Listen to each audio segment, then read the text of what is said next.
గుమ్మం కన్నా పెద్ద గంగాళం గుమ్మం దాటి లోపలికి ఎలా వెళ్ళింది? ఇది శ్రీముఖలింగం గుడిద్వారం ముందు జరిగిన ఒక అద్భుతం. పూర్వం కుమ్మరి నాగన్న అనే భక్తుడొకరు తనకు పిల్లలు లేరని బాధపడుతూ ఉండేవాడు.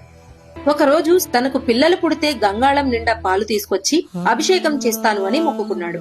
అయితే కొంతకాలానికి అతని కోరిక తీరింది. ఒక కుమారుడు జన్మించాడు.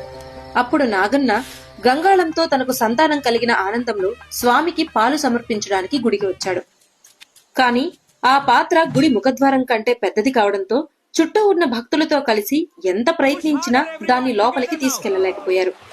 నా భక్తిలో లోపముందా స్వామి అని బాధతో నాగన్న ఆ గంగాళాన్ని బయటే వదిలేసి నిరాశగా వెనుదిరిగాడు.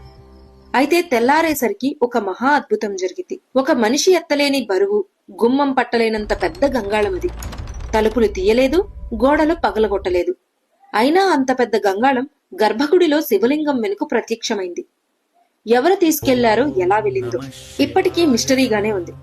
అందుకే ఇక్కడ సంతానం కోసం మొక్కుకుంటే తప్పక తీరుతుందని పాలు, బియ్యం, ధాన్యం, పండ్లు పోసి భక్తులు నమ్మకంతో మొక్కుకుని జరిగిన సంఘటనలు ఎన్నో.